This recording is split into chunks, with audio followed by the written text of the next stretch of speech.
यानंतर पुन्हा एक ब्रेकिंग बातमी पाहणार आहोत। बेंगलोरहून येणाऱ्या स्पाइस जेटच्या विमानानं प्रवास करणाऱ्या एका प्रवाशाकडे पिस्तूल आणि काडतूस सापडल्यानं एकच खळबळ उडालेली आहे। या प्रवाशाला पुणे विमानतळावर अटक करण्यात आलेली आहे। आताची सगळ्यात महत्त्वाची बातमी आहे आणि या प्रवाशाकडून तब्बल 22 जिवंत काडतूस जी आहे ती जप्त करण्यात आलेली आहेत। आपण बघतोय सध्याची महत्त्वाची घडामोड आहे। बेंगलोरहून येणाऱ्या स्पाइस जेटच्या विमानानं प्रवास करणाऱ्या एका प्रवाशाकडे पिस्तूल आणि जिवंत काडतूस सापडल्यानं एकच खळबळ उडाली आहे। मात्र या प्रवाशाला पुणे पोलिसांनी अटक केली आणि तब्बल 22 जिवंत काडतूस या प्रवाशाकडून जप्त करण्यात आली। अधिक माहिती घेऊयात। आपले प्रतिनिधी प्रवीण मुधोळ माफ करा वैभव सोनवणे आपल्या सोबत आहेत। वैभव, पहाटे 4:45 बेंगलोरहून पुण्याकडे येणारं फ्लाईट नंबर SG519 या विमानानं प्रवास करणाऱ्या एका प्रवाशाच्या बॅगेजमध्ये तब्बल 22 जिवंत काडतुस आणि पिस्तूल जे आहेत, एक पिस्तूल ते या स्टाफला आढळून आलं होतं। एअरपोर्टचे जे अधिकारी आहेत त्यांना स्कॅनिंगच्या दरम्यान आढळून आलेलं होतं आणि त्याच्यानंतर त्या संदर्भात चौकशी केल्यानंतर त्यांच्याकडे कुठलाही डॉक्युमेंट त्या संदर्भातला किंवा परवाना जो आहे तो नव्हता आणि त्याच्यामुळे हा सगळा प्रकार जो आहे तो संशयित वाटल्यानंतर आता पुणे विमानतळ पोलिसांनी या व्यक्तीला अटक केलेली आहे। पुढची चौकशी जी आहे ती सुरू आहे। पण या अशा पद्धतीनं स्वतःच्या लगेजमध्ये .22 कॅलिबरच्या या 22 जिवंत गोळ्या जे आहेत काडतूस ती घेऊन जाण्याचा नेमका उद्देश काय किंवा काय याबाबत आता पोलिसांकडून तपास सुरू आहे। या सगळ्या प्रकरणामुळे खरं तर फ्लाईटमधले इतर प्रवासी जे आहेत त्यांच्यामध्ये सुद्धा खळबळ उडाली होती।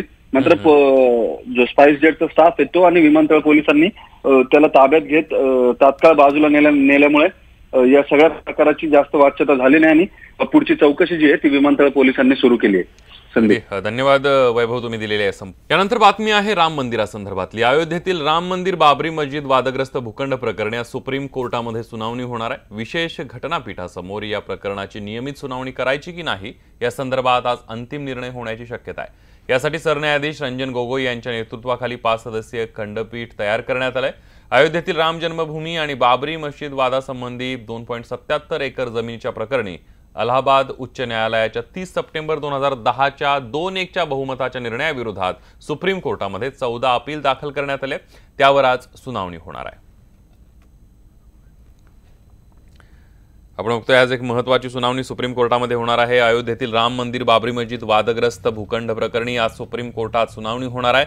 विशेष घटनापीठासमोर या प्रकरणाची नियमित सुनावणी करायची की नाही या संदर्भात आज अंतिम निर्णय होण्याची शक्यता आहे। यासाठी सरन्यायाधीश रंजन गोगोई यांच्या नेतृत्वाखाली 5 सदस्यीय खंडपीठ तयार करण्यात आलेलं आहे।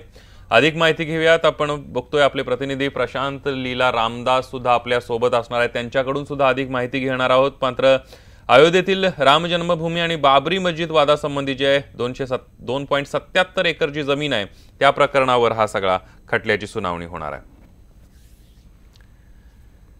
यानंतर बातमी बघणार आहोत काँग्रेसच्या संघर्ष यात्रेची। नागपुरामध्ये आजपासून काँग्रेसची जनसंघर्ष यात्रा सुरू होणार आहे। प्रदेशाध्यक्ष अशोक चव्हाण यांच्या नेतृत्वाखाली सकाळी दीक्षाभूमीचं दर्शन घेतल्यानंतर ताजबाग आणि टेकडी गणेशाचं दर्शन घेऊन यात्रेला सुरुवात होणार आहे।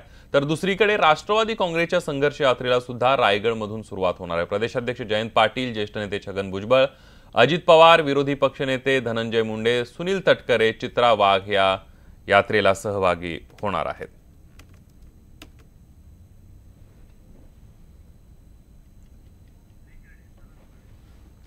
आणि याविषयीच अधिक माहिती घेणार आहोत। थेट नागपूरवरून आपले प्रतिनिधी सागर कुलकर्णी आपल्या सोबत आहेत। सागर, आपण बघतोय की काँग्रेसच्या जनसंघर्ष यात्रेला आता सुरुवात होणार आहे। नागपूरमधून, राज्याच्या उपराजधानीतून सुरुवात होते।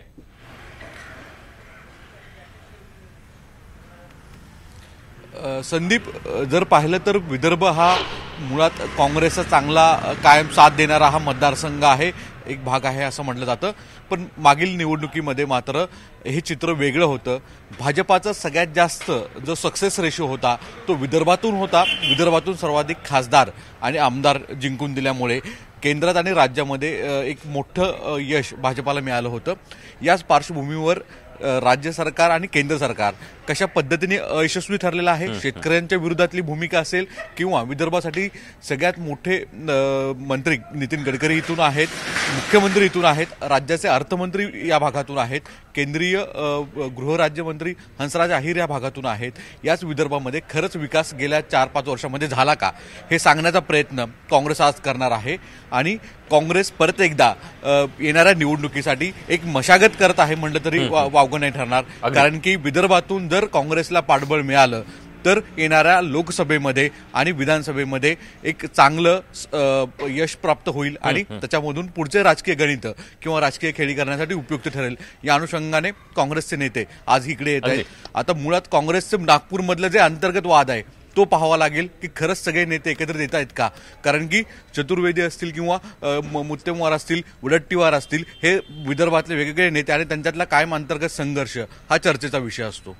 अगदी कुठेतरी काँग्रेसची अंतर्गत बंडाळी सुद्धा नागपूरमध्ये पाहायला मिळते. पण या सगळ्या संघर्ष यात्रेचे अपडेट आम्ही तुमच्याकडून जाणून घेत राहणार आहोत. तुर्तास धन्यवाद तुम्ही दिलेल्या या संपूर्ण माहितीबद्दल. यानंतर पुढची बातमी औरंगाबादमधली. औरंगाबादमध्ये पुन्हा एकदा खुलेआम तलवार हातात घेऊन 2 गटांमध्ये राडा झाला. जवाहर कॉलनी इथल्या अभिरुची हॉटेल जवळची ही घटना आहे. मात्र पोलीस वेळीच पोहोचल्यानं पुढचा अनर्थ टळलाय. पोलिसांनी तलवार बाळगणाऱ्या तरुणाला ताब्यात घेतलंय. पुढील तपास आता पोलीस करतात.